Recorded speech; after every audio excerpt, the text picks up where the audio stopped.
భారతదేశం సర్వసత్తాక గణతంత్ర సామ్యవాద ప్రజాస్వామ్య లౌకిక రాజ్యంగా పేర్కొంటోంది రాజ్యాంగం. 1950లో రాజ్యాంగాన్ని ఆమోదించినప్పుడు అందులో లౌకిక అనే పదం లేదు. 42వ సవరణ ద్వారా ఈ పదాన్ని చేర్చారు. సెక్యులర్ అనే పదం చేర్చక ముందు భారతదేశం లౌకిక భావనకు పట్టం కట్టింది. రాజ్యాంగంలో లౌకిక అనే పదాన్ని చేర్చడానికి 1000 ఏళ్లకు ముందు నుంచే మన దేశంలో అనేక మతాలున్నాయి. ఎవరి బతుకు వాళ్ళు బతుకుతున్నారు. మరి మతం అనే మంటను రగిలించిందెవరు? మత మార్పిళ్లను ప్రోత్సహిస్తోంది ఎవరు? ఇన్నాళ్ళు లేంది మత మార్పిళ్లు ఇప్పుడు ఎందుకు వివాదంగా మారుతున్నాయి?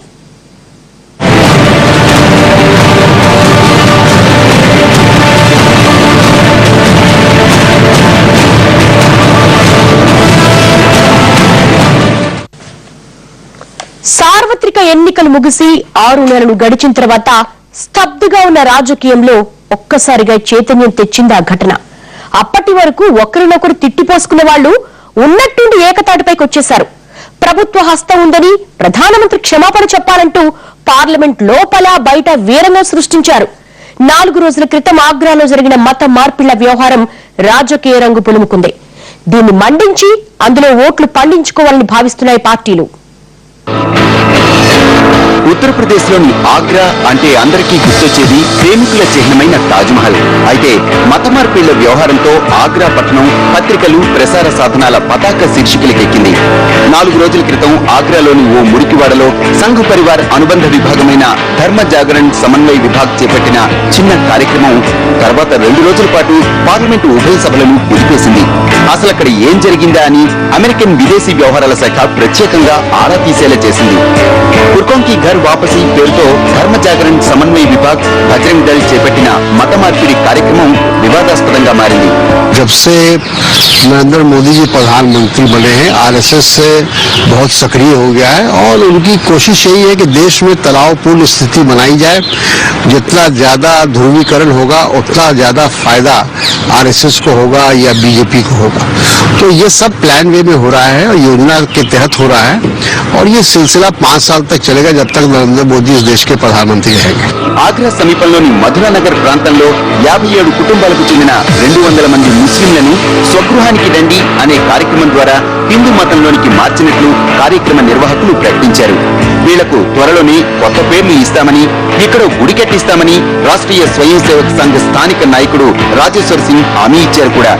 డిసెంబర్ 25న 5000 మంది ముస్లింలు క్రైస్తవులను హిందూ మతంలోనికి తీసుకొస్తామని, ఇందుకోసం అలీఘడ్ లోని మహేశ్వరి కాలేజ్ మైదానంలో భారీ బహిరంగ సభ ఏర్పాటు చేసేందుకు సన్నాహాలు చేస్తున్నట్టు చెప్పుకొచ్చారు. ఈ కార్యక్రమానికి నాయకత్వం వహించేందుకు BJP fire brand MP Yogi Adityanath అంగీకరించడంతో ప్రత్యర్థులకు కావలసినంత మసాలా దొరికింది. मैंने पेपर में पढ़ा है और वो ऐसा उसमें आ रहा, वो पहले से भी हिंदू थे, तो जब पहले से ही थे तो उसमें तो कोई आपत्ति नहीं. సాధారణంగా చూస్తే ఇది చాలా చిన్న విషయమే. భారతదేశంలో అనేక ఏళ్లుగా మత మార్పిళ్లు జరుగుతూనే ఉన్నాయనేది అందరికీ తెలిసిన వాస్తవం. గతంలో ఎన్నడూ ఇలాంటి ఘటనలపై స్పందించని రాజకీయ పార్టీలు ఒక్కసారిగా ఒళ్ళు విరుచుకున్నాయి. కేంద్రంలో ఉన్న ఎన్డీఏ ప్రభుత్వం మత మార్పిళ్లను ప్రోత్సహిస్తోందని, సంఘ్ పరివార్ కు ప్రభుత్వంలో పెద్దల మద్దతు ఉందని లోక్సభ, రాజ్యసభలో ప్రతిపక్ష నాయకులు గొంతు చించుకున్నారు. 2 రోజుల పాటు సభను స్తంభింపజేశారు.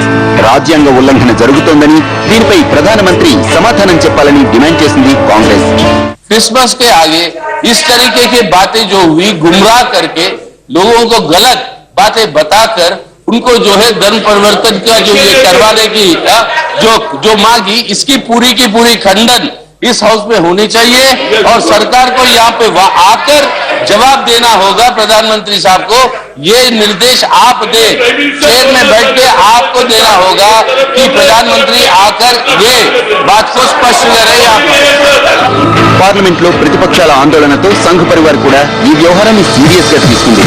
మత మార్పిళ్ల కోసం ముస్లింలకు 5 లక్షలు, క్రైస్తవులకు 2 లక్షలు ఇవ్వాలని, ఇందుకోసం హిందూ సోదరులంతా భారీగా విరాళాలు ఇవ్వాలంటూ కరపత్రాలు పంచుతోంది. డిసెంబర్ 25న 1,00,000 మంది ముస్లింలతో పాటు 1,00,000 మంది క్రైస్తవులను హిందూ మతంలోనికి మార్చుతామని చెబుతున్నారు స్థానిక సంఘ్ పరివార్ నేతలు. సంఘ్ పరివార్ క్యాంపెయిన్ తో ఉత్తరప్రదేశ్ ప్రభుత్వం అలర్ట్ అయింది. అలీఘడ్ లోని మహేశ్వరి కాలేజ్ మైదానంలో ఎలాంటి సభలు పెట్టకుండా లేకుండా నిషేధాజ్ఞలు జారీ చేసింది స్థానిక పోలీసు యంత్రాంగం. ఆగ్రాలో మత మార్పిడి కార్యక్రమ నిర్వాహకులపై కేసు నమోదు చేశారు.